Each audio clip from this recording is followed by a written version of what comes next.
Bonjour et bienvenue à tous. Dans cette vidéo, nous allons analyser l'impact potentiel d'une augmentation des taxes douanières en Suisse.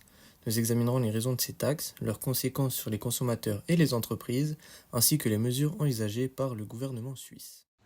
Alors, je vais vous expliquer en général que sont les taxes douanières, la définition et les objectifs des taxes douanières. Donc, la définition des taxes douanières, c'est un impôt prélevé sur les marchandises importées ou exportées et ça sert à réguler le commerce et protéger l'économie nationale. Les taxes douanières sont aussi un outil essentiel de la politique commerciale. Elles permettent d'équilibrer les intérêts nationaux et les échanges internationaux. Les objectifs des taxes douanières, c'est de protéger les entreprises locales, de générer des revenus pour l'État et d'influencer les relations commerciales. Bien, maintenant nous allons parler du contexte suisse en lien avec la nécessité d'une augmentation, et cela comporte 3 points. Tout d'abord, le secteur stratégique qui va servir à protéger l'agriculture et l'industrie locale. Cela assure une certaine autosuffisance et maintien de l'emploi. Par exemple, le gouvernement investit dans la modernisation des infrastructures agricoles pour accroître la productivité et réduire la dépendance aux importations alimentaires. Lors du deuxième point, nous avons la pression économique. Il faut faire face à la pression économique mondiale et à l'inflation. Les taxes peuvent compenser les déséquilibres. Les taxes sur les biens de consommation importés contribuent à stabiliser les prix intérieurs tout en soutenant la production locale.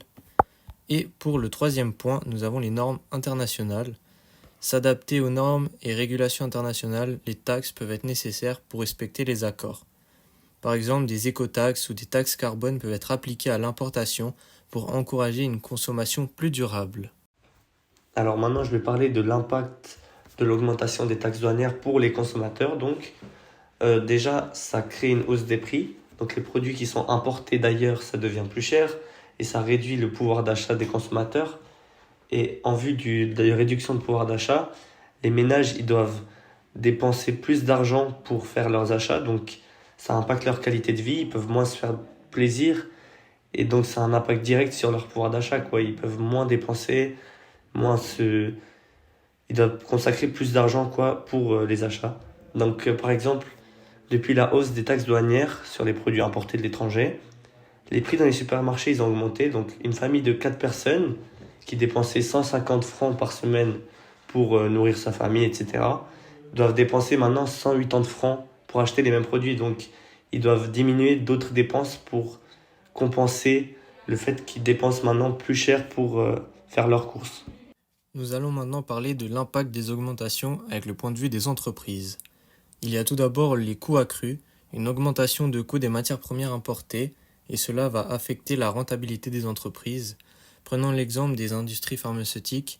La Suisse importe de nombreuses substances actives depuis l'étranger, Inde, Chine.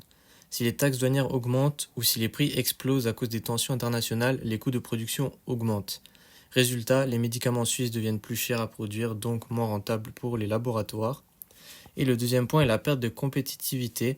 Les entreprises suisses deviennent moins compétitives sur le marché international, cela peut entraîner une baisse des exportations. Et comme exemple, nous avons l'industrie agroalimentaire. Une entreprise suisse qui fabrique du chocolat ou du fromage avec du lait local, mais importe du sucre ou des emballages, va voir ses coûts grimper. À l'export, ces produits deviennent moins compétitifs face aux produits européens ou américains qui seront moins chers. Alors maintenant, je vais parler de l'impact de l'augmentation des taxes douanières, mais dans les relations commerciales. Donc, premier, c'est les représailles commerciales. Donc, il y a un risque que les pays partenaires, deux pays par exemple, ils réagissent négativement aux décisions commerciales de la Suisse. Je vais donner un exemple concret pour que ça parle mieux. Et justement, ça peut créer des conflits. Donc, en avril 2025, actuellement, c'est assez récent, les États-Unis, qui ont réélu Trump, ils ont imposé des taxes de 31% sur les produits suisses, comme le chocolat, les montres, etc., le fromage. Et du coup, cette mesure, ça a provoqué des tensions entre la Suisse et les États-Unis. Donc la Suisse, elle pourrait même riposter. Et une sorte de cercle vicieux, quoi. Et ensuite, pour les modifications des accords, quand les règles, elles changent, donc la Suisse, elle est obligée de renégocier ses accords avec d'autres pays. C'est assez long et complexe. Et justement, exemple concret récemment, à cause des nouvelles taxes en Amérique, la Suisse, elle doit entamer des négociations et des discussions avec les États-Unis pour réajuster les conditions commerciales. Et ça prend vraiment du temps et beaucoup de diplomatie pour éviter que ça se passe une catastrophe. Comme dernier sujet, nous allons parler des mesures gouvernementales. Il y en a deux. Tout d'abord, le soutien aux entreprises, une aide financière et conseil aux entreprises impactées. Cela permet de limiter les dégâts. Prenant par exemple la crise du Covid-19, la Confédération a mis en place des aides rapides pour les PME impactées par les perturbations commerciales. Et le deuxième point est l'adaptation des accords. C'est la renégociation des accords commerciaux internationaux. Cela est nécessaire pour tenir compte des nouvelles réalités. La Suisse, bien que hors de l'Union européenne, entretient des accords bilatéraux très importants. En cas de hausse des taxes douanières, il peut être nécessaire de réviser ces accords pour préserver les relations commerciales. Il y a donc souvent des discussions régulières sur les accords de libre-échange agricole, par exemple, pour garantir un accès équitable des produits suisses au marché européen.